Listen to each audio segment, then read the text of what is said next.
Hello. Hello, everyone. Hello, Welcome everyone. to Live, slightly late. Yeah. And Sorry about that. Yeah. it's Plagued all by right. the same problems as yesterday. Yeah. My apologies to you and to anyone who's watching. Yeah. So it's a bit of a bittersweet episode, if you want to call it episode. It's a bittersweet show that we're doing uh, today. And I think it's like, it's strange, isn't it? Like, you'd rather not have to do a show like this, because, you know, it, it, it is like, in an ideal world, John would still be here. Right. Yeah, but I do think it's important though that to sort of to commemorate his death and Well, the details of his death, so that it's never forgotten. And it just like it should be John's death should still shock people today the way it must have done in 1980. I think. I think um, like like that should never be diluted because it was in a horrific way that he passed away, and it was a pointless way, like we said. And but Liverpool's been buzzing today. I went into the city centre today, and I went round the cavern, and well, first of all, I went to the Anglican Cathedral where the monument to John is, and that's when I lit two candles. I lit one from you and one from me, and then it was the commemorative Book of Remembrance, which uh, people sign like every year, and there's like a new one every year. So I signed that in your name as well, just so there's like a little kind of you know well, because you're not physically here to do it, so I had to do it for you. But I thought that I thought you'd appreciate that, like, kind of, because if you were here, you would have signed it and that. But yeah, like I say, Amy, it's it's very bittersweet, isn't it? yeah. But I mean, the thing that I take from all this is that, and speaking to people in the city centre today, uh, this has probably been his biggest year Yeah. since Double Fantasy, with Now and Then Yeah. uh, Agree. hitting as hitting as big as it did. I mean, I know he had posthumous releases Mhm. like after his death, like Nobody Told Me and Stepping Out, and then there was Yeah. the anthology tracks in '96, but they didn't like none of them made the impact that Now and Then has done this year, and it's really put him back in the sort of the forefront in like centre stage again, hasn't it? And I think he'd be tickled to know that 43 years after his death, he went to number one around the world. I think. Yeah. Well, I'm sure you know. I'm sure you know how he feels about that. Don't you? I think he's happy. I think he's happy because it was done with love, and that's anything done with love is going to prosper. And so that's really, he's like, oh, they could have done one of Georgia's songs. That's what he said to me a lot. He said they could have done one of Georgia's songs, and they should. But he is happy, and he said it was done with love, and it was like, them all being together again, and that's a beautiful thing. And when you talked about after he died, I actually found Milk and Honey one time, that album that was released after he died. And I really love that album. There's some really beautiful songs Yeah, on it that you can imagine they would have never been released. Nobody Told Me and Stepping Out and all that, which are great. Very John, like very iconic John Lennon. yeah, Songs. And but now, yeah, like with this is different because it's the world's changed so much, and we have a lot of conflict. And the song, I think, yeah, represents so much of that. It's like bringing people together in a beautiful way. It's just, we didn't have to have yeah. the song, but the Beatles came together. I don't mean to keep saying that phrase, but to put everything they had into it. And I think there's something so like a love letter and a gift, and that's a beautiful thing with John in remembrance and from their own Yeah. hearts. And that's beautiful.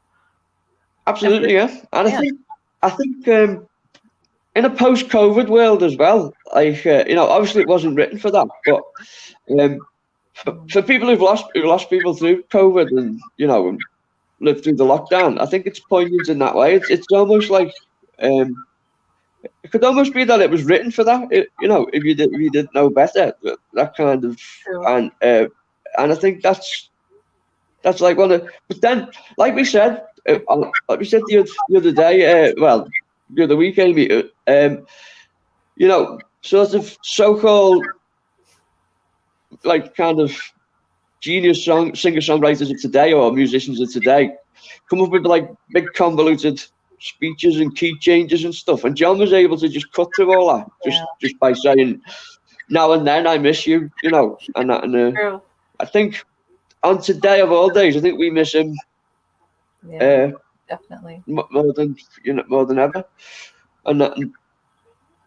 So do you remember this? I mean, I know you were only a child at the time, but do you remember this? I mean, I know we've sort of like touched on that before, but do you remember like it happening? Well, and real quick, he just showed me, in my life.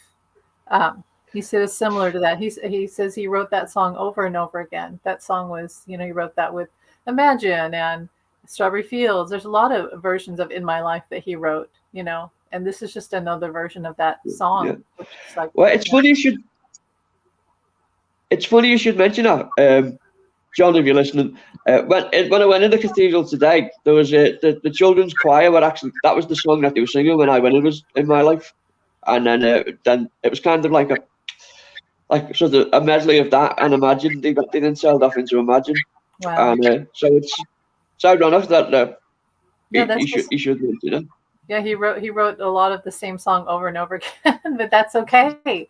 That's beautiful. The way he did it each time was, was beautiful. And on Plastic Ono Band, I think the song that was pre-Imagine was, well, you probably know, I'm going through all the songs in my head now. What's the song? It wasn't Oh My Love. Trying to think.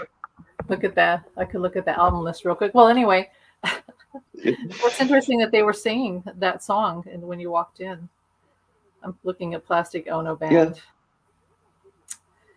What's the one? It's not Isolation. No, God, is it? It could be. Yeah. I don't believe in Beatles and that that's not very. He lists the things he doesn't believe in anymore. Let's see. Okay. Well, Give Peace a Chance. That could be it. Yeah. Oh, I don't think that's it. Well, anyway, I've really got myself into I get you. Yeah. No, but it's a good point though, because like you look at someone like Picasso.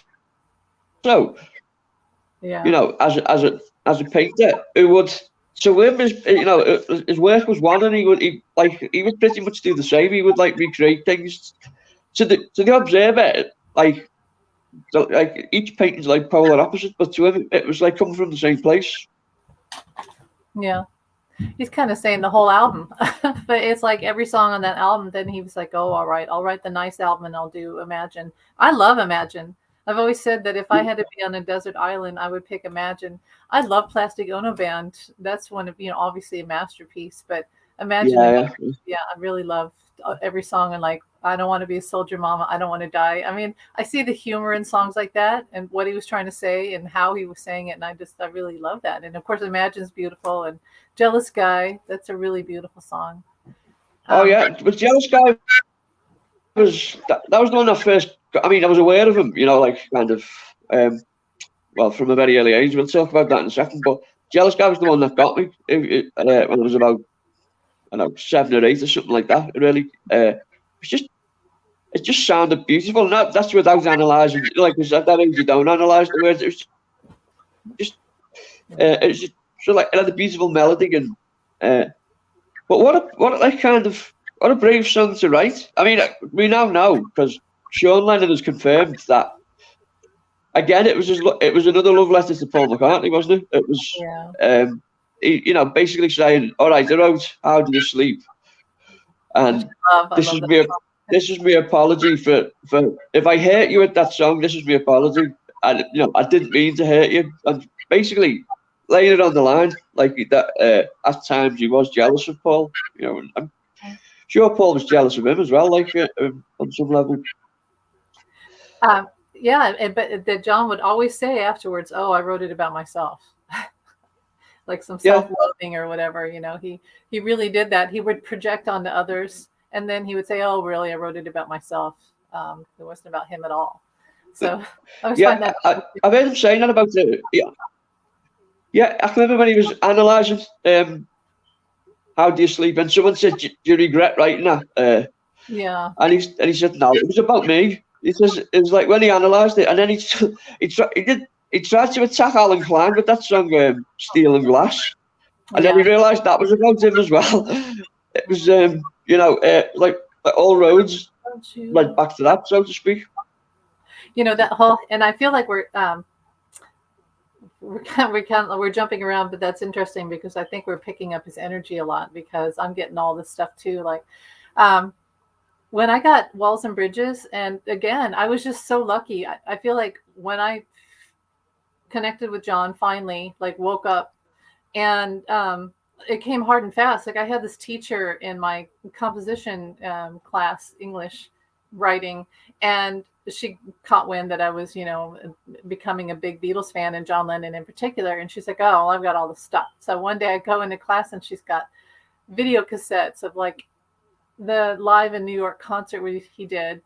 Um, and then, which is a great concert. It's just like it was his last one, really, his last concert. And then Yeah, this whole video montage for the Imagine album, which had a music video for like an artistic directed when they lived at Tittenhurst and then to New York. And so I had that, which nobody else has seen for years. Like they didn't, we finally released it recently. And then the film about him called Imagine that everyone, Cynthia was in there. Have the you seen that? documentary. Yeah, that's a really Uh, beautiful documentary about him. oh yeah, that's. I mean, yeah. So I mean, the ending to that. I mean, with the glasses, Oh, yeah, that's hard to watch. again, it's. I think it's important to talk about these things because there's no point sanitizing it and pretending he had an easy death in any way. This was a man who was the voice of a generation who couldn't speak his own name at the end. Uh, Hi, Heather. Jamie, you are rocking. Thanks. Yeah, thanks, Heather. Or is it Ether? Creature of the Ether. Creature of the Ether. Yeah. Oh, the Ether. Right, yeah. Well, you probably said it right. Probably, yeah. The English, the English pronunciation. Yeah. You say banana, I say, what is it? Tomato, tomato. Yeah. That. Yeah. Okay, so anyway, the Walls and Tomato. tomato. I say tomato. Yeah, there you go. You're back in your Liverpool accent there, Amy. That's uncanny. Well, okay, so the Walls and Bridges, I forgot to say. So I started finding all the Oh, stuff. yeah. Teacher gave me and then they had on the radio a full weekend of like every Beatles song you can imagine. So I like taped everything, and so I had like every Beatles song, and then I found Walls and Bridges, and it opens. I have it. Where do I have it? It opens up the panels, and Yeah. the booklet I found like later on. I got the booklet, and then I found Milk and Honey. And if you don't know about Milk and Honey, it opens up and it's John and Yoko naked in bed. Have you ever seen that? Yeah, another one. Yeah, yeah. It does, doesn't it? Yeah. See that. I mean, even today, that'd be shocking if a couple did that, wouldn't it? Like kind of like. It's beautiful though. Although Like, if someone did it today, it'd probably be on pay-per-view. yeah. That kind of thing. They turn it into like a commercial thing. Whereas with John and Yoko, it was just a declaration of how they felt for one another, wasn't it? They're being very honest. And I thought that I also got that Rolling Stone cover where he's naked. I can find it. I have it. Hold on.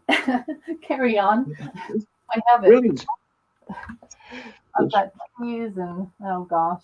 We now have a brief pause while Amy searches for the Annie Leibovitz photograph of Rolling Stone magazine. Oh, and she's found it. Is the internet ready for this controversial? Yeah. There you go. Yeah. See, it's not still out. It holds a shock value, I think. Yeah. From January 22nd, Brilliant. 1981. I found it at some Beatles That's it, fest yeah. that I went to. I only went to one Beatles fest, and George Harrison's sister was there. I love this picture of him because he's just, it's just him. Like, it's just so, yeah. walking the room, and that's John Lennon, Yeah, Very, absolutely, yeah. He's kind of physically at peace with himself, and so it's almost like he's meditating in that pose, isn't it? Like kind of, that Annie Leibovitz took those photographs, didn't she? For do you know the story? She wanted them to recreate the two virgins cover with them, didn't she? With them both naked on, and John said, "Yeah, that's brilliant. You can show what we're like now." But Yoko was, well, she had the reasons for not wanting to take her clothes off. well, Let's say that it may have been drugs. It could have been something else. But so he did that, and that became much more iconic. The idea that he's climbing back into it in some way, clinging to her. What I get is he's literally clinging to her. And the thing is, you can look at her body language and say, yeah, she's like so cold right there. And this is taken on the day that he was murdered, by the way, like hours before. And what I think about that is, it's not that she was cold. And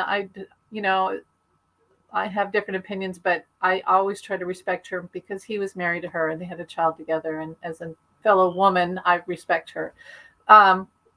But she does look cold there. However, she also was Japanese and is, and at the time, and Japanese artists are very much like that. That's part of their culture. They don't show emotion like that unless it's like really intense emotion. Otherwise, it's very sort of zen and not. That's kind of how it is. And so I think it's kind of racist when a lot of people say, oh, she did this and that. Well, that's part of her culture and part of her artistry too and expression. So I don't, I think also she was very much her own creation as well, and part of that was even before she met John, when she was just an artist. She was never gonna play the media's game. She was always gonna do it her way, and that didn't change when she got with John. Like she was always sort of like focused on what she was going to do, and part of that I presume was not being as open. Maybe after John's death she became a lot more open and accessible, but certainly that period, like she wasn't going to give like the column inches anything that they hadn't found themselves, if that makes sense. Yeah, they were pretty rude to her. I mean, they didn't really give her much of a chance. They called her ugly. They said that she was, a witch and all these horrible things and derogatory and threw things at her. And, it's just not very nice. But anyway, Well, yeah. On the Parkinson interview, have you seen the Michael Parkinson interview with John? Oh, probably. It was only discovered that it only existed like for years. It was only like a little someone had recorded it with a camera. It wasn't recorded onto VHS, but it's since been found. But there's a scene where he says in it that John says, I read in the press they were actually calling Yoko ugly, and he said it was so impolite. He said because it's like you just don't do that about people. You don't like. And he said she's not ugly anyway. And then he said they even say some people are nice looking and they are actually ugly. Like kind of you could tell it was a sore point with him. Like he was like whatever insults were leveled at her, he felt them too. Mm-hmm. Yeah, of course.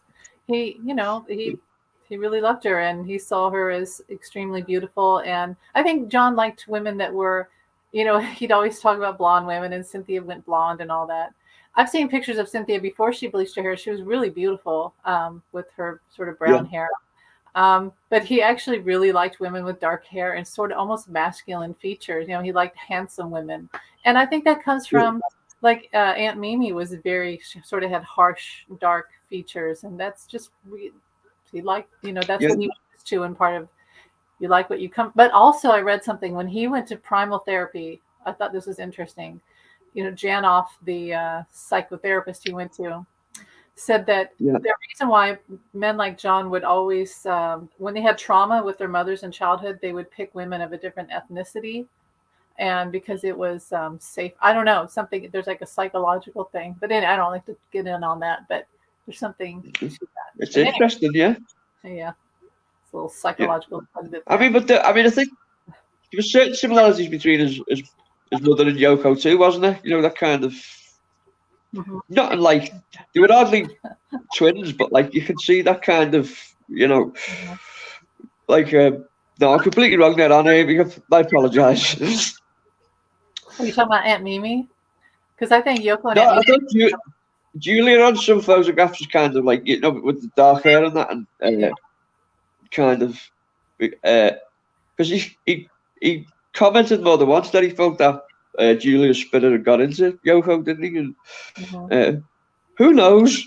Who You knows? know, There's good and yeah, bad. I mean, there's like, I could say I've talked about the bad things of narcissism yeah, and emotional abuse, but for the most part, because she's around and all that, I don't like to say anything negative. And she, like when they were together, they showed the world how what a mixed couple looked like, and how much love there was, and I think that changed the world a lot.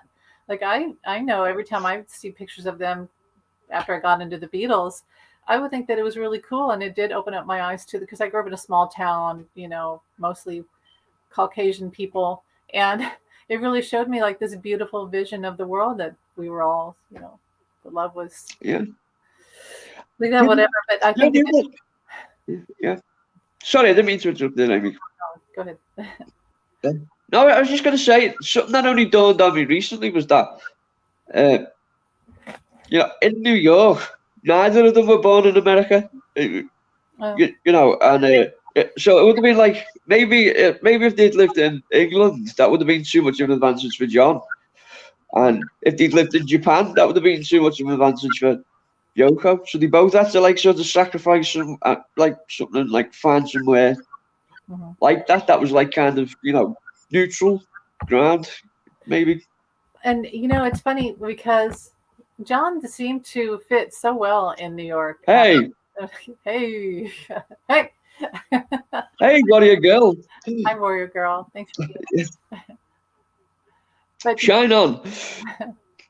um, so yeah, New York. John took really well to New York, and he fit in. And around the end, I heard one of his video or no audio journals that he did. He would talk into a microphone, and he had lost a lot of his British accent, and he almost really sounded American. And when his guard was down, he just, yeah.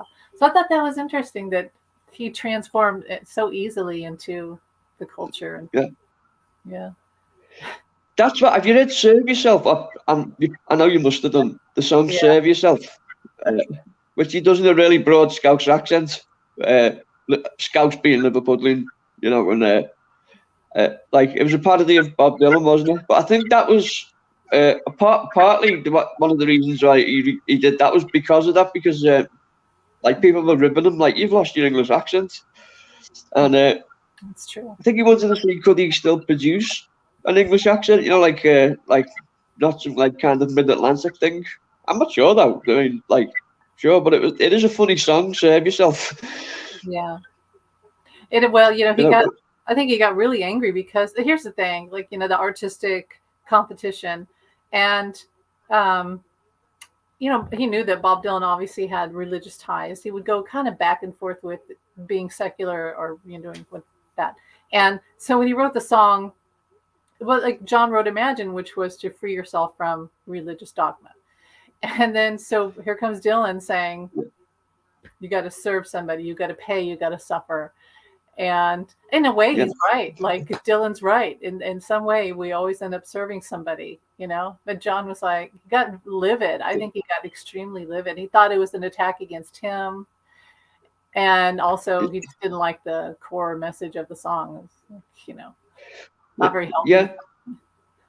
There was a feud as well, wasn't there, between this. This isn't widely discussed, this one, but there was a feud between him and Cat Stevens. Yusuf. Oh, Before Cat Stevens became Youssef. Yeah. He did an interview where he said, "I think John Lennon owes it to his fans to come out of retirement and that, and he should be producing, like music and that." And he wasn't going to let that go, but John wasn't going to let that go, but he was also going to pick his moments. So he sort of hit back in the press. That might have only been sort of like UK based that interview, but maybe it didn't get. How big is Cat Stevens in America? Is he relatively famous, Cat Stevens, in America? Yeah, we know about Cat Stevens, but it's in that genre of 70s music. So a lot. Excuse me. I drank some tea and there's a mint leaves in my tea, and I think I got one in my throat. Cat Stevens, yeah, we know about him. Didn't he ride the silver spoon, the man in the moon? I don't know, or is that something? No, that was Harry. That was Harry Chapin. Oh, you're right. Yeah, he wrote Wide World. Yeah. Yeah. Yeah. Oh, baby, it's a wild world. Sorry, I'm not a good singer, but that was Cat Stevens. Yeah, I spent one weekend in Oklahoma. Oh, sorry, I switched it. Okay, wait, I'll put it back. Oh, there it is. I spent one weekend in Oklahoma, and I started saying y'all. Oh, that's cool. Y'all. I said y'all before, but you know what's funny here in America, like in the Midwest, you say it as a joke, and then you start saying it more often, and it becomes part of your language. You're like, oh my god, I became the joke. Y'all, and then you say y'all. People say that. Yeah. Anyway, I always joke that about that, really. Maybe you are one of your girl. I get along with most people. Very different. That's good. That's good. It's a good quality to have. Yeah. What are you hiding? We should all strive for that. Let's do some psychology. Are you hiding anything? Yeah. A chameleon. Yeah. One of your girl might be Boy George. I'm thinking Karma Chameleon. Oh yeah. Cool. He would happily call himself a warrior girl, I think. Is that true, or you're trying to always me? That's just the name of his next album. Always me. Ah, there you go. Yeah. Who's me? Who are we? Who's anyone? That's it, yeah. It's just the general question. Hang on, Amy, 1 second, me catch stuff. Hang on, I'll be back now. Okay. Oh, yeah.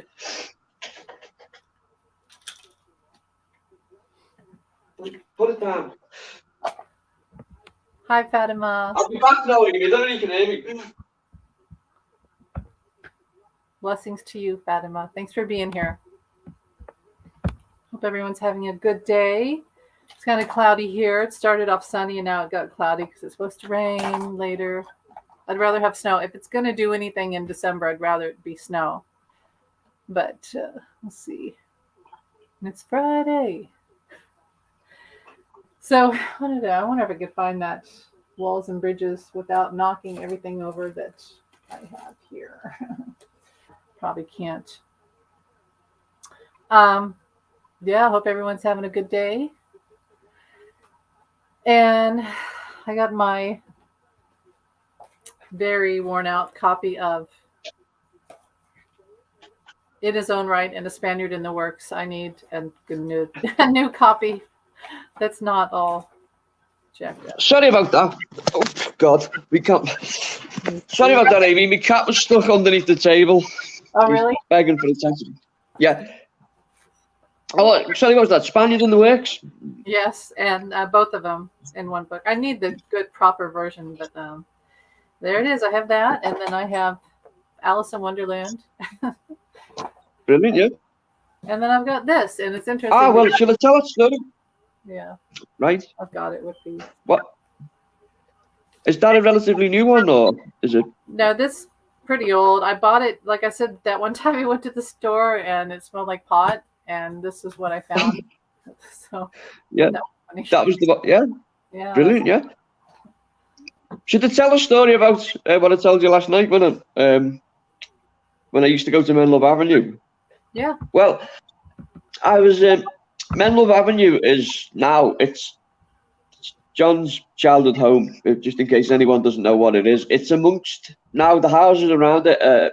a show homes, where people go into view them and stuff like that. Yeah. And there's like a security gate nearby, and it's there sort of like to stop people getting in. But everything in the house is like John's actual belongings and stuff. It's not replicas of them. There's stuff that he owned and that. And, I used to go there. When I was 16, my grandmother died. My grandmother raised me, and I went into sort of like bereavement and depression. And that, coupled with the fact that I was taking my exams, my GCSE exams, and I had insomnia, I found myself, what I started doing was, when I couldn't sleep, I used to go to Menlo Avenue just to not even to go in, just to like sort of, I don't know, I just felt drawn to the house. Almost like it was calling to me. I know that sounds kind of like a silly thing. It's like, it wasn't the hotel in The Shining, but it was like it was that kind of thing. It felt like a place of solace. And then the security guards had noticed me there, going there a couple of times.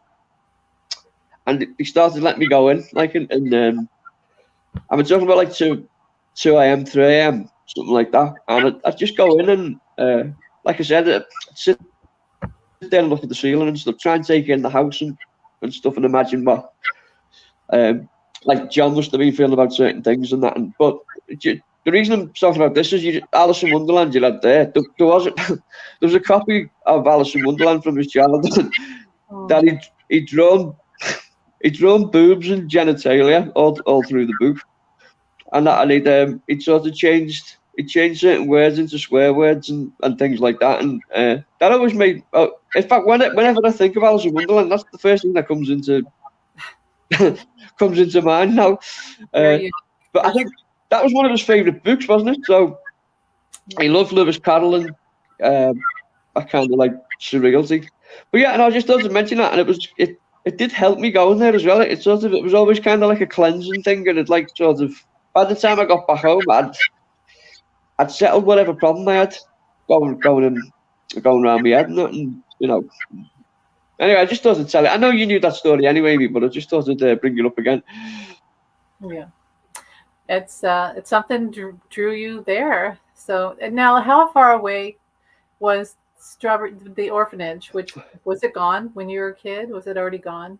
I mean, how far away was it from? No, it's it's about, well, from where I am now, this house that I'm in now, it's about 15 minutes to Menlo Avenue. So I'd say probably about half an hour to Strawberry Fields, the location of where it was, and that. And then where we are now, the house, it's strange because it's like 30 minutes in the opposite direction. You go towards Matthew Street where the cabin is, which is sort of like the heartland of Liverpool city centre. It's kind of like nexus for all that kind of thing. Interesting. I'm sure maybe geographically because of being here most of my life in this place, I'm sure that's kind of one of the reasons why he's appealed to me so much. It's like you can't avoid him in Liverpool for the start, because he's celebrated, but at the same time, I never got the sense like I never got kind of tired of celebrating him or when other people celebrated him or seeing his image of that, and but I'm sure that plays a part in it, like the fascination with him and stuff. And but then I've got other connections to him that I can't explain really. But then so have you, Amy. Yeah, and you do look like him. So you've said that you've had people say that many times, right? I mean, do you still go around and like? I'm sure people still tell you that because you really do. I mean, with your haircut and everything, maybe, but you still do. Well, thank you. That was a compliment. Yeah, like it became a kind of. I think I had no control over it. Like if I didn't get a shave or something, or my hair was unruly or something like that. People would come up and say, you really look like John Lennon and that. And sometimes as well when I've kind of. My voice has dropped an octave a bit, but like when I was younger, I sounded more like him. And I don't know whether it was impersonating him, influenced by him, or it's just like a natural thing. But I used to be kind of more nasally like him when I talk, like I'm going to go out and do this, and sort of, I basically talk with that sort of. I know that sounded nothing like him, maybe, but kind of got into that kind of thing. But well, thanks for saying I look like him now, because like it's like I say, it's not. It's either him or Peter Sellers I get compared to. So Well, I'm happy with that because they look alike. Sorry, what was that? They look alike, so it's That's it. sure. Well, that strange conspiracy theory. I mean, that's a ridiculous one. That they were the same person. No, well, they weren't, but they were very similar, and they even died around the same time. So, I mean, that does happen to people. Yeah. No, I know. I mean, it's completely farcical. Because there's photographs of them together. So how could they be the same person? It's like the Paul is dead kind of rumors. Someone brought it up and someone ran with it. So sorry, Amy. No, you go ahead. I don't know what I was just going to say. So on US TV today, has his death been, like, the anniversary, been mentioned at all, or? Not yet, but it's interesting because you think with the song being out and having an impact this year that they would. If they have, I haven't noticed it, but maybe I'm just not looking at the right places. But on his birthday, I think there was more. And it's definitely on the internet, like all over social media. There's a lot, probably because I follow those people, but just randomly, I'm seeing lots of posts. So it's more of the social media. Yeah. I post the same thing every year. Again, with well, I normally on Facebook, for instance, I normally post two things. I post one thing celebrating his life and mentioning highlights of his life and stuff. But then I go back to that, and it's not morbid fascination. It's just it would trouble me if people sort of turned a blind eye to just how horrible his death was. And kind of, it's a good chance, I think, sort of every year to comment on gun crime or gun ownership and safety and that.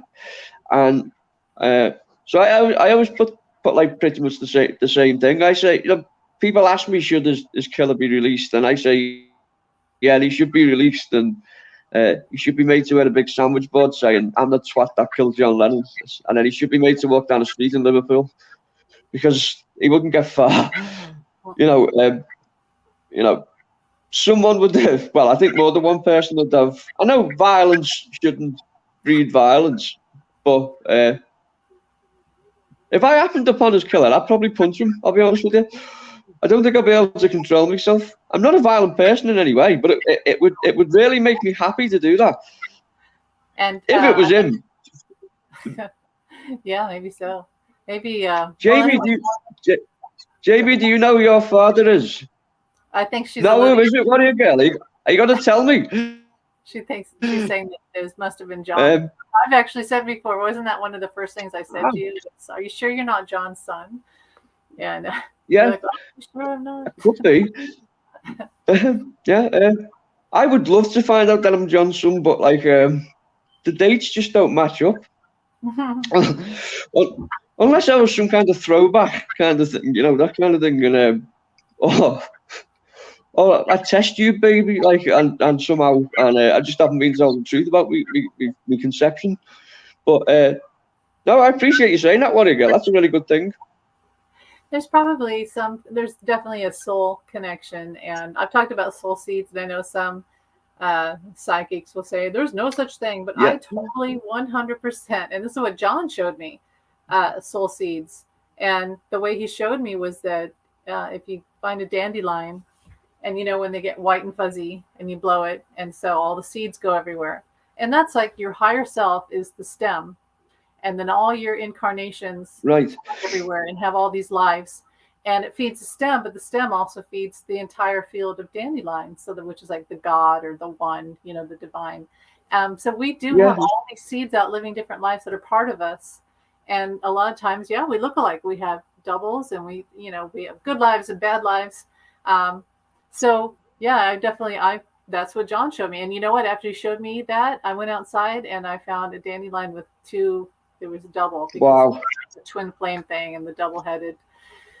So there's that whole thing. That's But anyway, amazing. so you're probably I Yeah. totally feel like you're connected to John and have the soul connection. And Thank you. Well, thank you for saying that, because I know firsthand how connected you are to him, and I know that you wouldn't say that. But you idly, you wouldn't say it if you didn't mean it, you didn't feel strongly about it. So I'm pleased that you said that. That really makes me happy to think that I am connected to him, really does. Because, he's my ultimate hero. Like, like kind of, I get into I get it in different interests and stuff, but I always find myself coming back to John, more so than the Beatles. In fact, me personally, I would say I was a John Lennon fan before I was a Beatles fan. Although I do love the Beatles, it's just that things like the Plastic Ono Band and the Imagine album and Walls and Bridges and that, just to me that they're kind of like top tier of my favourite things. Yeah. Gotta bounce. Have a great weekend. Thanks, Warrior Girl, and thanks. I'll find out who my father is. Just let's see when Fatima. Next time you come out, I'll have an answer for you. Bye, Warrior Girl. Bye, Fatima. Thanks for showing up. Well, Fatima. So, yeah. Okay, so it's a sad day, obviously, and the hours are going by. And here in America, well, I know you're already probably in the evening, getting close to evening. Yes. So, but it was, and you've seen the clips, I'm sure, where it was Monday Night Football. So it was a Monday night, right? Yeah. And in New York, and the guy, he'd seen the guy, he'd gone out and saw the guy. The guy asked him to sign his album, Double Fantasy. Do you need to get that? Is that John calling you? Where have I gone? Oh, sorry. Can you still see me, Amy? Yeah, I see you. Okay. Yeah. I'm trying to move you. I can't see you now. You can't see Hang me? on. Just let me just adjust this. All right. Right. I can see you now. Okay. There we go. Yeah. Sorry, Amy. Carry on. Sorry about that. That was that could have been John, actually. It could have been. What time is it? 12. So he signed the guy's album. Can you imagine the audacity? Of course, what's the comparison is that, the guy was nuts, and various other factors, as we've talked about, beyond the guy. I really do believe that. Okay. And this was, okay. So later, John comes back from recording with Yoko, and the guy walks out of the shadows and starts shooting him. And John looked at him like, why are you still here? And he must have, I think John knew. In fact, he's shown me, in that moment when I saw him still there, I had a bad feeling. And so, but John also, he was very strong the other day. I was thinking about John F. Kennedy, and John said, and that's exactly how it was for me. It was very similar. He said, put that together, same for me. And I've really felt that before, that it was sort of, you got this bad guy who's insane and wants to do bad things, and then he's used for his insanity to do, because you got to pick an insane person to do a bad thing, right? Someone who's past some limit of reasoning and morality. And then these forces and people, entities, use that crazy person but there was more. It was like a whole thing around it. And I feel that way with John. I don't feel it was just the guy. I feel there was a lot more factored into it, including him being followed and trapped and everything else. Yeah, I remember reading a book about it was a true crime book about something, and I remember the police saying that if there's more than one red flag in a given situation when it comes to a crime, then it's very suspicious. And the reporting on John's death, both on official level, the media, and where it's eyewitnesses and stuff, there's a multitude of red flags. There's there doesn't seem to be two consistent stories. I don't know whether I don't know whether shock does that to people. They remember it differently, and that. But Well, I mean, the one for me that I can't get my head around is the surgeons who were there at Roosevelt Hospital when he was taken in. They're insistent he was shot in the chest, but the official people who came, the doctors who came out to speak to me, they said he was shot in the back, and that the first reports was that he'd been shot in the back. I get the back too. But Mhm. yeah, why would those two things exist? It sounds to me like there was an official story that people have put together, and the truth deviated from that, and it just got out of hand. And but definitely in Jose Padermo, the doorman at the Dakota building, Mhm. he'd been at the RFK assassination. He'd been at Jonestown. Mhm. Not when when like the sort of the suicides took place, but he'd been sort of fraternising with people at Jonestown. He'd been at the Bay of Pigs. It was like, and he'd worked for the CIA. Yeah, oh, I shouldn't have said them, should I? C and A, I meant. Yes, yeah, Yeah. a 3-letter entity. Yeah. But yeah, that's the perplexing thing about today for me is that like it's just a jumble of information, and there's no two like kind of consistent paths, and I think that raises questions in itself. But I agree with you. I think there was if it was the person who killed him, if he did pull the trigger, then yeah, I do think he was influenced by sinister forces who had manipulated him into it. Definitely. Mhm. I Definitely. don't think for a second that he was an obsessed fan of John Lennon. I don't believe that at all. Well, I mean, he didn't know that John Lennon had a new album out, did he? He got told by one of the girls who were at the Dakota building that he's got this new album out, and it was a shock to him. And yet, all the newspapers following the murder reported he was like the world's biggest John Lennon obsessive. Well, surely if he was, he'd know that he had a new album out. Mhm. Lennon was back, and he was the most famous person in the world again, pretty much, and certainly in entertainment. After 5 years of like kind of going underground, he was back, and you couldn't have avoided the fact that he had a new album out, but he somehow missed it. Mhm. Well, there's that, and the the aftermath, which was to have everyone out there in front of the Dakota apartments, which are still there. Not the people, but the Dakota still. It's ironic because you've talked about how those apartments are modeled after Strawberry Field, which is gone now, unfortunately, but the same makers. It has that look. I mean, you could see how John would look at that place and say, "Oh yeah, this reminds me of Liverpool. This is," Yeah, and and he was happy there. He was happy. He was isolated, but I yeah. feel like he was happy there. I So, think, yeah, probably isolation brought about its own kind of problems, didn't it? But I imagine there was lots of happy times there. mhm. Uh, I imagine there was times where he was able to enjoy his wealth and sit back and and sort of reap the fruits of his hard work for 15 years, whatever it was. But then, like you say, at the same time, he was kind of kept isolated, wasn't he, by certain people and that, and Certain people, yeah. manipulated. And, yeah, And that's the key sign of abuse is when you are kept your money. There was financial abuse, control. He had really no control over finances, and control of your whereabouts. He was told how and when and if he could go out and do things, and sort of gaslighted into believing that if he did do certain things, it would be could kill him. And I mean, so he did live in a lot of that fear of, I'm going to die. I'm going to die. Okay, I better stay in today. So he probably had a lot of premonitions, but also it was sort of projected onto him that he was at great danger. And so a lot of that time that he did have to live was taken away from him by being isolated. And that is a sign of abuse, to be controlled and kept and told that only one person can save you. Only one person is healthy for you and everyone else is a danger. That's very abusive, that we know that. yeah, yeah.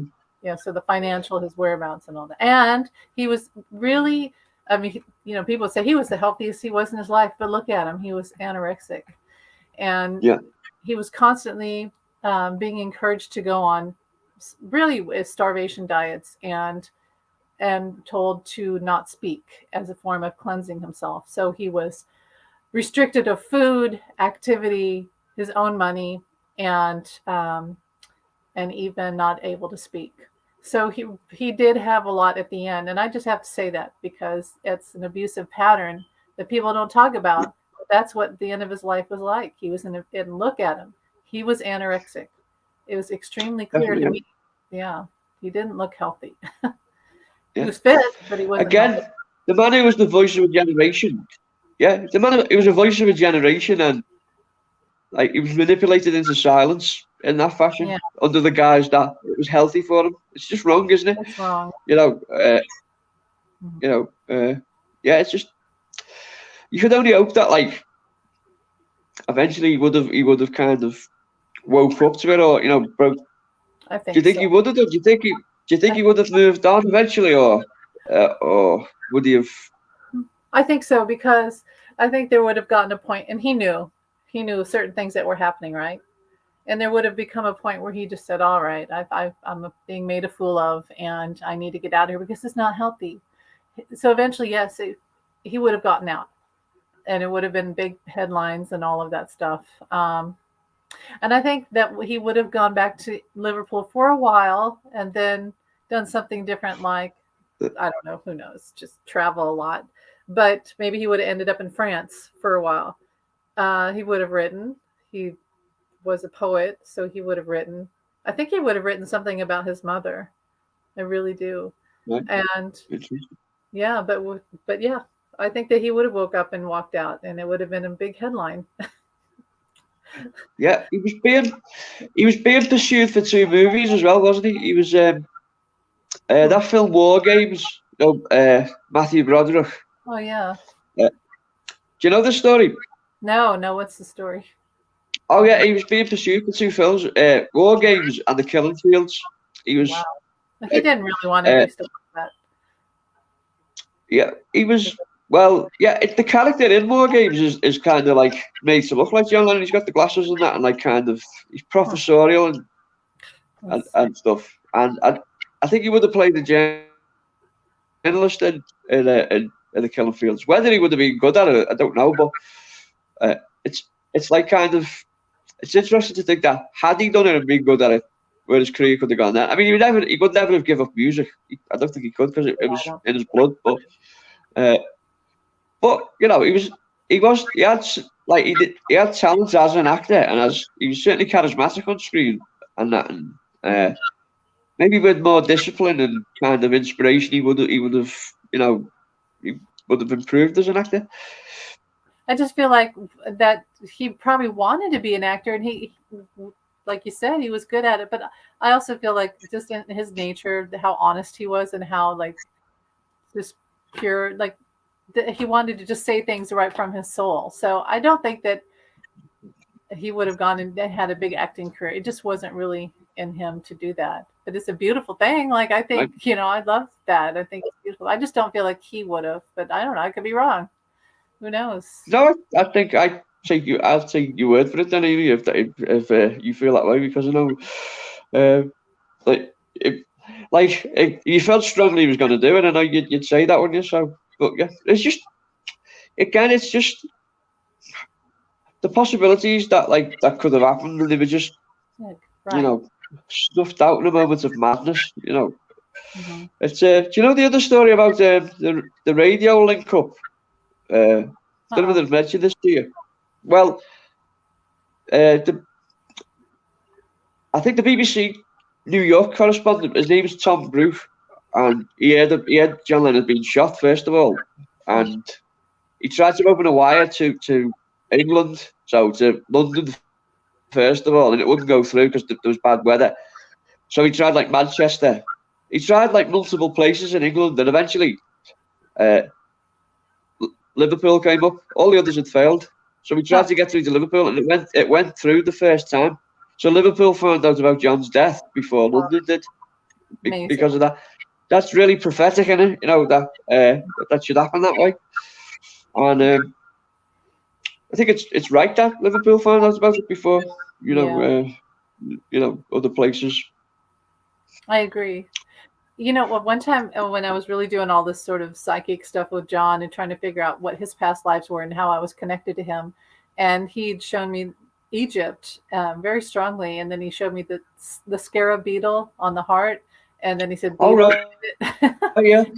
He kept giving me Yeah. beetles. In fact, I Yeah. have one right now. Um, he kept making these green metallic beetle things show up in my path. You probably can't see it, but Oh, yeah. Brilliant. so Yeah. it was the scarab on the heart for Egypt. And then, so I really was like, oh, I want to take classes on Egyptology. And I looked up College of Egyptology, and it was Liverpool. I thought that was so Wow. interesting that it was, there Yeah. it is. So Liverpool must There you have go. Yeah. a portal of, they talk about landlines and portals. I think there's a portal of that sort of thing with Egypt and love and all of that. Yeah. Abundance, everything. I think you connected. I think you personally connected to Liverpool. Well, we've said this before, haven't we? And Yeah. I don't mean you're going to spend the rest of your life here. To be honest, I'd hate to spend the rest of my life here. To be honest with you, but I don't mean that in a bad way. I'd like to. I would like to move on. You know what I mean. I'd always come back, but I would love you to come to Liverpool and be able to show you around and stuff, and for you to experience like things that you've read about and that kind of thing. And maybe it'd open you up to things we spoke about in your past. Yeah, I have always wanted to go to Liverpool and see it, and it's a dream. It's been a dream of mine for a long time, and I didn't know anyone there until now. There you go. Well, we'll have to put it into motion next year, then, Amy, Yeah. if you're available. Like I said, Yeah. I wanted to go before the pandemic, and then that happened, and so Yeah. well, so Heather said, didn't John always say he wanted to live? And I did think of that. I almost said, yeah, he would have gone to Ireland, but I didn't want him to sound like Paul. You know how Paul bought the farm in Scotland, which he kind of stole from John, because John always said he wanted to live in Scotland too on a farm, and then Paul goes and does it, and it's like, hey, that's what John said. So John probably Yeah. wouldn't have done it just because Paul did it. He was like, well, I don't want to do it now. But I did see him that he would have gone to Ireland. In fact, in spirit, he goes to Ireland a lot. I've seen that. He's kind of a wandering. Brilliant. Yeah. Yeah. And there was plans. I'm not sure if you know this. He was lucky that the army draft in England stopped about 6 months before he turned 18. But me had the plan that if he was going to be drafted into the army, they were going to smuggle him to Ireland, and he was going to live with relatives over there. And apparently, he was quite taken with the idea. So even back then, he was anti-military.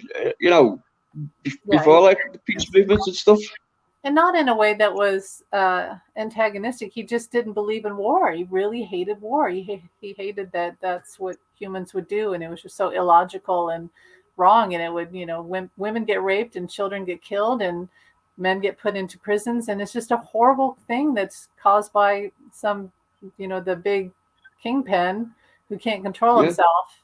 And John was definitely against war. So he would have not wanted to go into them. But at the same time, he would have been like, oh, that would be an experience, Yeah, probably somewhere like in his psyche, he would have liked the challenge maybe, or like the kind of the variety that it presents. Oh, that's interesting. I know. What do you think about these? A couple of people today actually have said to me, at the end he was a Reagan supporter. And do you think that's true? It's true, but it was passing. And to be honest, at the time, a lot of people were. That's why Reagan got into office. And John was also very fiscally conscious of money and people taking money from him. And he liked the fact that, unfortunately, Republicans always say that they have ways to protect your money and end up at the end of their terms. We have less money, always, consistently. So, and also John looked up to him because he was a movie star from John's childhood. And so he said a lot of that, just sort of like thinking out loud. But at the end of the day, he was a Democrat, and he would have, I would say within 6 months or a year, he would have changed completely and been against Reagan. Like as soon as Reagan got in office, he would have been like, yeah, I don't know why anyone voted for this guy, and I don't agree with his policies. But he was just Yeah. infatuated at the time with the idea of it. I've often thought, Reagan. I don't want to criticize one of your presidents and that and stuff. I don't mean to come across as critical, but Reagan didn't even mention the word AIDS until 1987, and he was anti-giving increase on government spending towards Medicare for AIDS and stuff. I've often thought if John had lived, would that have been part of his political agenda? Would he have done interviews where he was calling Reagan out? Would he have said, we've got a president here and he hasn't mentioned that there's people dying and there's no increase in money and our president hasn't even mentioned the word. And I think he would have been a force to kind of catalyst for that, for the White House to come around quicker than what he did.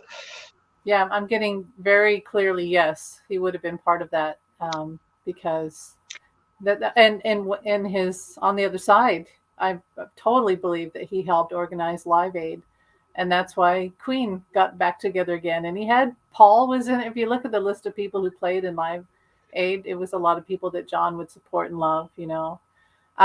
So. Yeah. Yeah, I get totally yes. Yes, he would have been part of the AIDS movement and helped because he would also have been. with Reagan, the other thing about it, I don't know how can I say this? I don't know how true this is, but one of the theories was that because he supported Jimmy Carter and Carter had you don't need me to tell you about American history, but he'd made a lot of that he was going to kind of he was going to get New York out of the mire it got itself into, and by 1980 New York was nearly bankrupt, wasn't it? And nearly kind of it was in the slums. I often wonder maybe that sort of coloured John's kind of thinking, because he saw himself as a New Yorker, didn't he? So. I can imagine he would have kind of, sort of been angered by that or by the lack of any kind of, kind of support coming in that way. I don't know whether that's true, but that's just my assumption. Yeah, I think he would have been. Can't go into all that, like how I feel about Giuliani coming in and. I mean, I'll just say it. Giuliani came in and everybody, in the 90s, right? And everybody's like, oh, he's doing such a good job. But what he did was he cleansed the city and created blocks and pretty much pushed out ethnicity from certain areas. And it was he even admitted that with real estate and taxes and things like that, and developments that, it was very racist and wrong. So anyway, but that happened. So when people say Giuliani but he used to be such a nice guy, I'm like, he was never a nice guy, never. What you're looking at now is how Trump have always been, What was John aware of Trump? Well, he must have known him on some level. But that was before. Don't you think John died right before that whole thing? But he must have known, even Trump's father, Fred. Yeah. Ironically. Yeah. Okay, so since we're talking about this, there's a connection between John and Trump. I'll just say his name. So in a past life, John felt like he was John Barron, the writer, right? Isn't there a writer? And then Trump's called himself John Barron. So John has told me that he could have been just like Trump. Oh, and his father's name was Fred too, Alfred. Freddie. Yeah. Right, yeah. So John says he could have been just like Trump, but he decided he always changed and always evolved. So all the bad things that he did, and he wanted to be rich. He wanted to be filthy rich and have sex with everyone and all that, gluttonous and everything. But then he changed and he became the person who he became, which is really who he was. But he could have been just like Trump. And so there is a connection. Yeah. You're looking at a man who didn't change and refuses to change. He's in his own sickness of ego. and John decided to change, and that was the message of his life, was to evolve, evolution, revolution. And so, Yeah, yeah, that's brilliant. Yeah, because John was fluid like that, wasn't he? He was ever evolving, like you're saying that, and like it's almost like Trump had some kind of, how can I say? Can I say retarded development? That's not very PC to say, but that kind of, like you say, like he wasn't capable of changing. yeah, which is Anyway, sad. sorry to bring him up. Yeah, So it's a rough day, and it's weird because I woke up and it was sunny, and now it's really cloudy and it's going to rain. And it's always a rough yeah, day because looking and seeing everyone's posts about John is, like you said, bittersweet. Um, it'd be yeah, better to have him on the earth than to have him gone, but he is, and yeah. that's the reality. But he's not dead. He's not dead. No, he's very much like I say. If anything, he's more alive now than ever before. It's like you can strongly feel him. Oh, I mean, you more than like we said, you more than most. You can sort of I don't know. strongly feel him. I struggle with that because, like, on a day like today, I think I have no right to even call him around. And so a lot of times I'll say, I'm just releasing you right now as for the day. You know, it's Can weird. I just say though? I mean, that's that's very wise and generous of you to say that, but I actually think he wants to be with you, Amy. I don't think it's a chore to him in any way. I think he enjoys the connection, and there's a reason for it too. And I honestly don't think that. Uh, I think if he wanted to be somewhere else, he'd just go. He obviously likes being with you, and it's fulfilling to him. And uh, he's obviously got plans that like kind of are going to be sort of realised through yourself. That's how I look at it. That's definitely the feeling I get. I felt that, like, yeah, I've seen, when I look back at my life, since I connected with John, and I could see myself in my room, like in my mother's old house, and John sitting in the room with me, and and me questioning, what's this connection I have with John Lennon? And he's literally just sitting there, and I can't see him, but I was always talking to him. I've always talked to him. It's almost this strange thing, I've always known that he's around. I've always known that he wasn't really dead, and I've always communicated and felt very close to him. And so yeah, he wouldn't. You're right. He wouldn't come around if it. I really do think it's because my question after that was, okay, so John and I are connected, but how and why? And it really is like that mother, different past lives, mother, lover, friend, which sounds weird, but it's different past lives and all of that. And I think that also that the soul seed thing. I know you're talking, but that I was in Hamburg with him because I had this whole thing where I experienced almost like a psychic reel of time where I was almost time traveling into Hamburg, and I was with him, and I could see it, and it's very Wow, strong. Like, I remember that. So there was a part of me that was that's probably a amazing. prostitute, that, or someone that he knew in Hamburg that he was with a lot, very deeply connected. So Right. yeah, strange. That's so you think you're a prostitute then, Amy? Yeah. uh, And, on no, and on. I can imagine you. I can imagine you were in with Astrid Kirchner's art scene, maybe somewhere along those lines. Maybe he was someone he really wanted to know, and he couldn't make that. At that point, he couldn't make that connection. But who knows?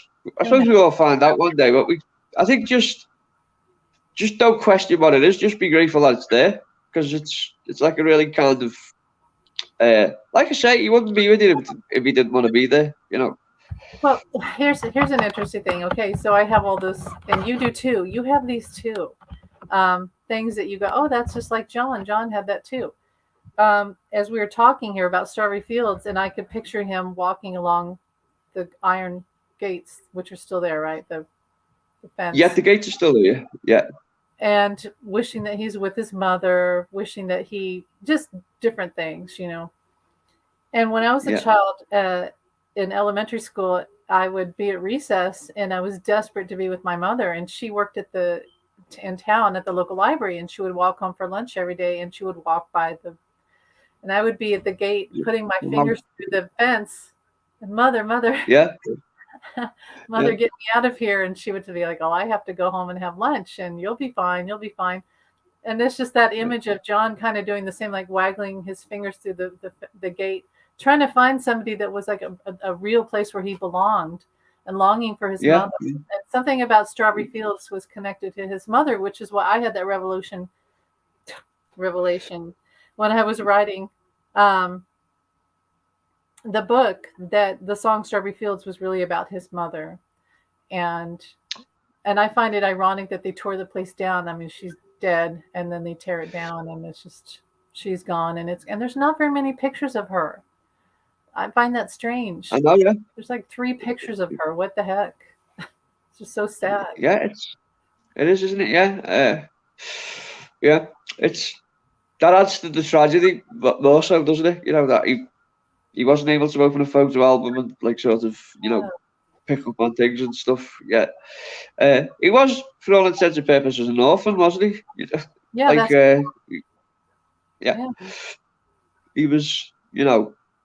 Uh, like I certainly felt like one. I'm sure he was bitter as well. Well, he was bitter, wasn't he? He admitted he was bitter, like to a lot of things and stuff.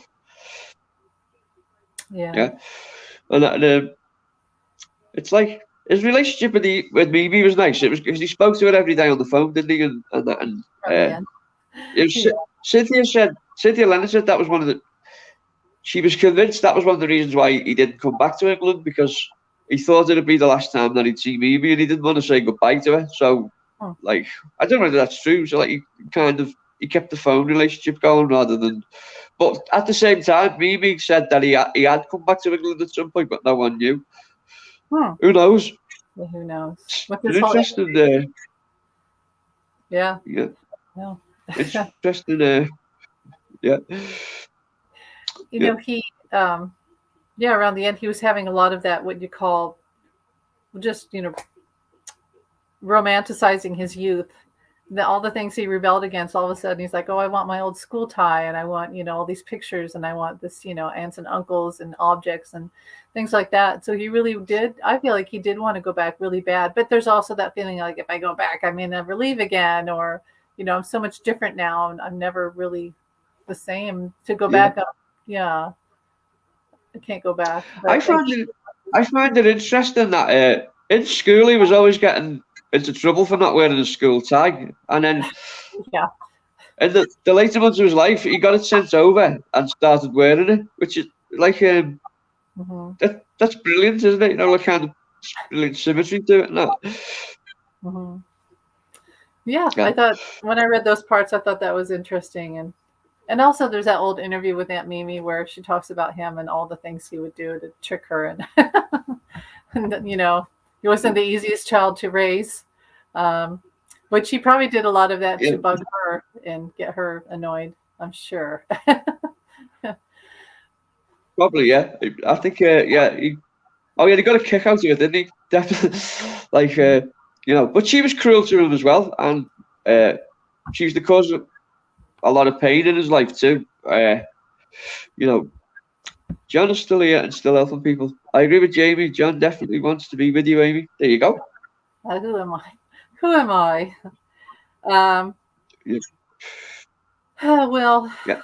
it's sad. Well, I guess it got really sad all of a sudden. um, so nobody wants to die. Nobody wants to be killed. I do think that we should have sensible gun control. We shouldn't take everyone's guns away. In America, it's the strangest thing. I don't understand why we're so obsessed with violence and guns. I do think it's phallic. I think there's something about that we have a lot of the patriarchy, and also just whatever. I think it's phallic, and I think it's just a fear of men losing their control. So what do they always have to reach for something that's like a weapon, and what comes out of a gun, stuff shoots out of a gun. Like, I just think there's something so sexual to it, but also violent, and we have to control our violent. But that's supposed to be something beautiful. It's supposed to be connected to love, and we're supposed to come together. We're supposed to love each other, and the opposite of violence is love. And so we just get it all misconstrued. And what do women do? we produce and we nurture, and we and all of that. We hug, we take away when there's pain, we try to take away the pain, and we try to heal and comfort, and we give life when we value life. um, so I think that if anything is the message of John's death, it's that, yeah, when you kill somebody, you take something off the earth, it never comes back.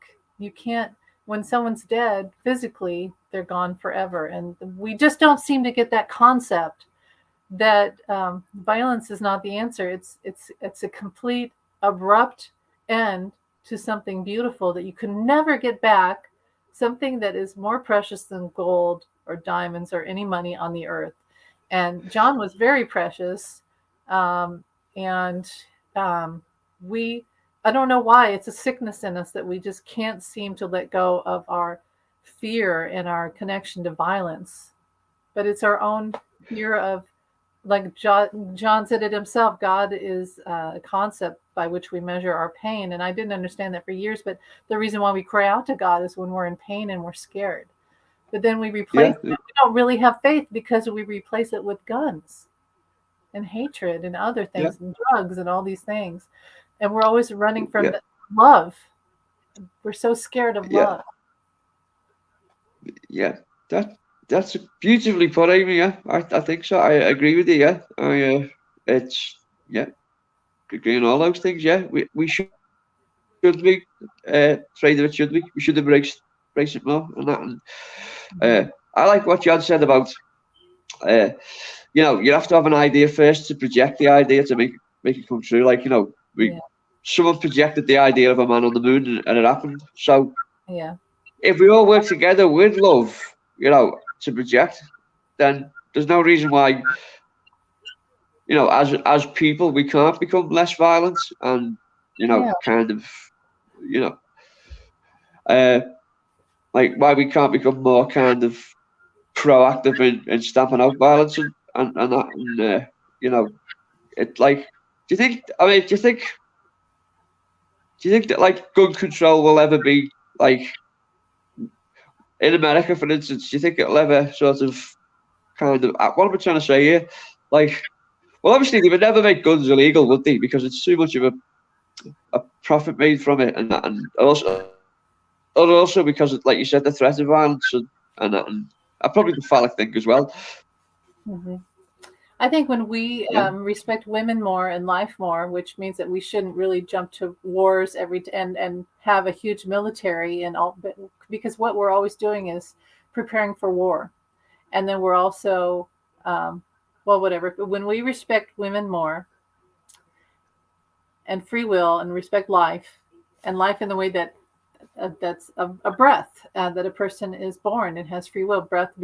Life begins with the first breath. So when we respect everyone who's breathing, and including women, then I think that yeah, we'll slowly but surely have gun control, because the feminine, the nurturer, doesn't want to destroy life. We want to create life and nurture life. And the opposite of that would be to, you know, to have control yeah, over free will and life and say, I can kill you if I want to. So we have to respect women. We have to respect that. The feminine, which we all have inside of us, all of absolutely. us. Yeah. Well, I respect women. I was raised by a single uh, mother, so I have that respect ingrained in me. But I agree with everything you're saying there, Amy. And like, yeah, I think it has to begin somewhere. So that's the ideal place to begin with that notion. What do you think of Yeah. So, when you heard the oh, song Mother for the first time with the bells, you know? What do you think of that oh song? yeah, yeah, yeah, yeah. Well, the bells are significant, aren't they? The kind of the wishing bells, aren't they? What At, does it at mean? the beginning of the It probably has yeah, something to do with some I Ching thing, but it probably has to do with Liverpool, don't you think? What, I could look it up. What are the bells in the song Mother? yeah. There is Be a interesting to find out. Yeah. Excuse me for 1 second, Amy. I just have to do. I'll be back in a second.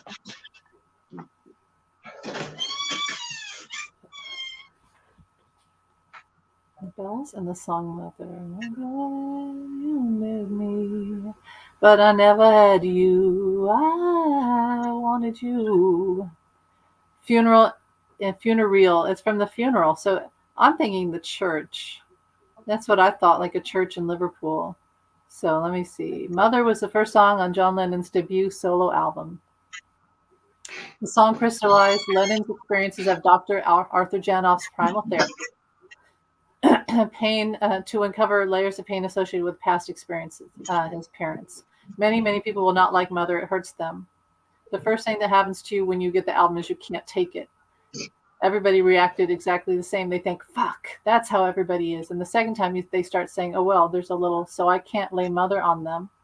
It confirms the suspicions that something nasty is going on with that John Lennon and his broad again. Oh, gosh. He began writing it in England in 1970 and switched to piano. So what are the bells? I'm trying to get the bell thing here. But I think it has to do, okay, the 4 church bell chimes, which open the song, were added during the edit session after the recording to give it a suitably funereal introduction. Right, yeah. Yeah. That's how I saw Mother. I like bells. Yeah, and I think Double Fantasy, it's the bells start again, but the wish bells this time, I think they're like they're a kind of more kind of positive, happier take on that as well. Also, "Life Is Real" by Queen, the song Freddie Mercury wrote for John, a song for Lennon. It's called. That starts with like bells as well, which kind of like similar to those 2 tracks. It sets the song up well, doesn't it? It's a good place to start, like, and that. If not a little bit ominous, I suppose. Yeah. I agree. Yeah. So, Will, how are you feeling? Well, I'm glad we've done this. I really am. I think it's good. It's good that we've got a platform to talk, but it's good to talk about it too. And I'm just really happy you're in my life, Amy. You've come into my life, and I've come into yours, and I've met someone who I can speak to like this about it, and someone who understands what I'm saying, and someone who I can understand as well, especially when it comes to John. And it's a privilege to do it. So when Jamie, when I did that first show with Allie, where Allie and I did the show John Lennon and Freddie Mercury, and she talked about her connection with Freddie, and I talked about my connection with John. And then Jamie, you showed up, and and what did you say? You said something like, "Oh, I've written about," or because you heard me say something about pubs in Liverpool, which I've never been in a pub in Liverpool. I can't even remember what I said. But you said at the pub scene in Liverpool is a lot like the pub scene in Ireland. It's that kind of like close knit community and that, and that convinced me. I'll watch the rest of the kind of the talk then, like to see where this goes. And then I asked the question. I said, "Can you ask John to come back to Liverpool and tell him Jamie Bixby needs his help?" Which was a joke, but maybe I'd like on some level it did feel like I needed his help, and maybe he helped me. But it was it's bizarre because to this day I can't. It wasn't a conscious decision that I was going to sit down and watch that. It just happened quite by chance. And obviously, I'm really glad it happened. Because therefore I met you, and catalyst to some brilliant things. Yeah, and me too. And it's funny how things like that happen. And I've told you that before that I never really did lives because I don't like to really. I just don't like to go on camera. But if I hadn't have done that, we would have never met. So I find that interesting. It's amazing. I think there are people there who are, helping us along the way. Yeah. You two are genuine and articulate people doing the memory of John proud. Oh, thank you. That's a really nice thing to say. Thank you. Thank you. Really appreciate that. That's what we hope to do. Whenever we come on here, we just want to honor, and sometimes we don't even mean to talk about John or the Beatles. Like yesterday, we were just going to talk about Christmas, but that's because we have this shared connection with John, and that's just what happens. We also have a lot of knowledge, and I'll just say right now, not to bring anything down, but when we did the Now and Then talk, someone copied verbatim every word of our live, and Yes. on with another psychic, and pretty much she'd written everything down, and then said that John was visiting her now, and it's kind of, she stole my identity. And as I said, I don't do this for clout or views. I don't really get views.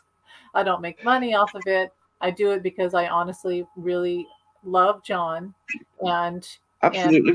honor his memory, and because there was a campaign in the last certain number of years to sort of destroy who he was and call him a horrible person, and he just like really weird things, saying he was awful, and I was like, no, that's not going to happen.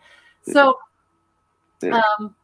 so to have someone try to steal, um yeah, it upset me. Yeah. And it upset Jamie. I can confirm what Amy was saying. The person involved took word for word verbatim what Amy had said. She'd even put pauses in the same places where Amy had paused, and she quoted things that I'd said, like things that were personal to me that wouldn't have been personal to her, and she spun it off as her own kind of, kind of her own thoughts, and it was kind of.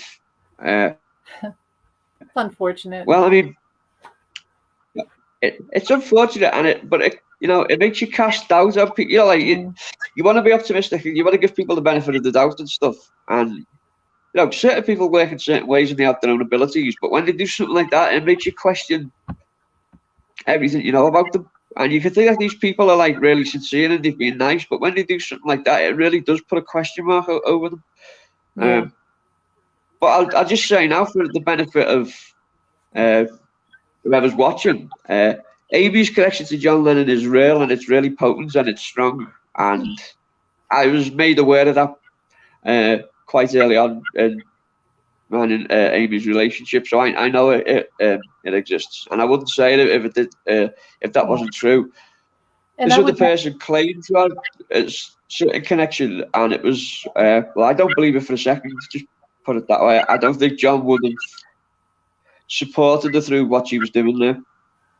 Yeah, well, and here's the thing. Like I've always said to John, John, his spirit can go at multiple places at multiple times and be, split and everywhere. So he can go to many different people at the same time. That's, how it is. And so I've always said, oh yeah, he'd be with a million psychics. But whatever I have with him is just, it's a personal thing almost. And I've come to realize that and be able to say that. I used to feel like a fraud when I would say that, but he's proven to me more often than not that's, there's some personal weird thing going. But also I wanted to say that, and also, if you want to be with John, call on him. He'll be with you. But like, have fun having your internet knocked out every other day, or like today. Okay, I told you, didn't I? I wrote it. I was in the kitchen making the coffee. I had something I had Kieran's breakfast in the microwave because I cook meat, I cook meat. And usually I wake up in the whole side of the kitchen, this side of the house where the portal is, where the orbs and stuff. And it goes out. And I was cooking and I turned around and Kieran started to bark at something that I did not hear. And when I turned around, the breaker had gone off again. And it's December 8th. And I was like, okay, John, hello. I wish you wouldn't do that. So if anybody wants to be with John and call him to their house, have fun. Because this is the stuff that's going to happen to your house. Your lights are going to flicker. Your internet's going to go out. Your breaker's going to go off. You have to run downstairs just to finish your coffee. He's a very strong spirit. But it's kind of funny, but also have fun with that, But like I say, I mean, I don't think he would. Well, I mean, I know he wouldn't respond kindly to I can say charlatan behaviour, or stealing people's kind of experiences and stuff, and passing them off as their own. And I just don't think he'd take kindly to that. And like I say, knowing what you mean to him, I think he would actually he would be offended by that. I'm pretty sure of it. And so for the person then to pass it off as like, like she was the new Yoko, so to speak. That was just gobbledygook. You You know, know, uh, that's why I started laughing, and I shouldn't have. But when you said at the beginning that the song "Now and Then" was born out of possibly from the pandemic and people losing so many people, and I thought that's a very interesting insight, and I started to laugh because I was like, oh, she's gonna steal that, she's gonna steal that, and I didn't mean to laugh, but yeah, that's what I was thinking. I was like, well, there's a tidbit that's gonna get taken away. I just thought of something yeah. while listening to the video. Anyway, I always No, wish people well. We've all been influenced. I've been influenced by others. So, but if yeah, you need John, then it's okay. That's you can have. He'll be with you, but just don't steal my identity. And obviously, everything Jamie and I say, word for word. Um, yeah, she's probably not watching. She's not probably not one of my. Anyway, I don't like to be petty, but I just brought that up because it wasn't very yeah. nice. No, it wasn't very nice, and these things get very swampy. So No, we're not going to say anything else. And no, no, no. you know, uh, peace and yeah, love, your only peace and love. Yeah, we have a right. That was the week where I had some other. It was the same day when I had some bad stuff. But anyway, karma. But anyway, so um, what? yeah. Let's end this on. You know what I was going to say? I got these posts. I got these posts from what I feel is John, and I would like to read it with my really bad eyes. Which are very beautiful, by the way. Every one of you watching, Amy has the most beautiful eyes. She has Kate Bush eyes. That's a Okay. compliment. All right. So I get these passages, and sometimes I'll ask, please send me a message, and I don't get the message. And then usually when I'm not asking for one, that's when I get it. So, but I got this one today. To deliver him from his enemies, remove all snares from his path, to grant him a long and peaceful life. And with this daily renewed gratitude, as it may be called, there blended a feeling of curiosity which grew more lively day by day. I feel like this is how John felt the morning of December 8th. They talked over the circumstances. And see, I feel like that's us too. We're talking about him. They talked over the circumstances of his first sudden appearance. Their conjectures were endless. The stranger had conferred one more benefit upon them by diverting their minds. Again and again, they said, when he next came to see them, as he promised, John coming to see us, to celebrate the sad anniversary of the death of Louis the 11th, is that 6th? He could not escape their friendship. The night so impatiently awaited came at last. At midnight, the old wooden staircase echoed with the stranger's heavy footsteps. I feel that just says so much about us Wow. talking about him and his death. And Yeah, yeah, that's yeah, that is quite chilling, like I, chillingly close. Yeah, yeah. brilliant insight. It's just like Yeah, he knows we're talking about him. I think he appreciates that we're. yeah, yeah. That's brilliant, Amy. Yeah. Well, I feel closer to him through you, so Yeah. mm, Um, yeah. Well, I Amy, I'm gonna have to cut this short in a second. I have to do my mum's dinner. Sorry about that, Amy, but I I think understand. we've done a good show. We've done a good show tonight. I think we've covered a lot of ground. I agree. Hopefully, people have enjoyed it. Thanks for being here with me and talking about John, and it means a lot. Yeah, And take care I'll tonight. always be here for you. Yeah, I'm I'll always be here for you, too. Amy, as you know. I'm Yeah. glad that we have each other. I love this woman, I might as well just come out the closet and just tell people. Sorry, I don't mean to embarrass you, Amy, but I do. Yeah, love you too. And I uh, did say that. thank you. Yeah, Didn't I say to Allie? I said, and I even said it on my. And I know you got to go, so we'll close it off here. I said, I remember I said, if anybody, because I didn't want to love anyone else but John. I didn't want to. I was perfectly content to just be like this forever. And I said, but if John wants me to be with anyone, he'd better be like John and understand my connection to John. And he probably should be British or Irish. And and I said, and he should look like you too, John, because otherwise I'm never really going to feel comfortable because I just have so many freaking issues, and Yeah. and so And I came straight from Central Casting. It was that's right. that kind of thing. Yeah. Oh well, I'm truly happy about that, Amy. That you know, I met the criteria basically, Yeah. yeah. No, it's great, and it's I hope you didn't mind me telling people about us there, Amy. No, I love you too. They probably guessed anyway. Yeah, Yeah. I'm sure they Yeah. guessed. Yeah. No, but I do love you. I love you too, and that's the message of John too, is to everyone to love each other, and Yeah. he brought And us. I love John as well.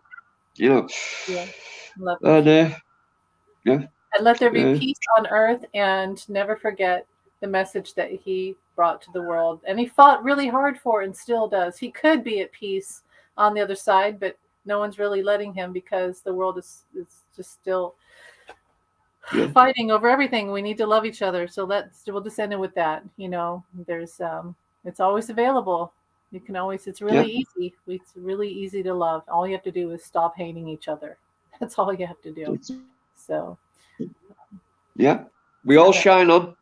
that's right. Like the moon and the stars and the sun. So love you. Yeah. Love you. Okay. Well, I'll Heather, love you too. call it a night now. All right. But I'll speak to you. I'll email you through the night, Amy. Okay. Brilliant show tonight. I really enjoyed that. Okay. Thanks for being here. Okay. Bye, Jamie. Yeah. Thank you for being in my life. Thank you. Farewell. And bye, Heather. Take care. Yeah.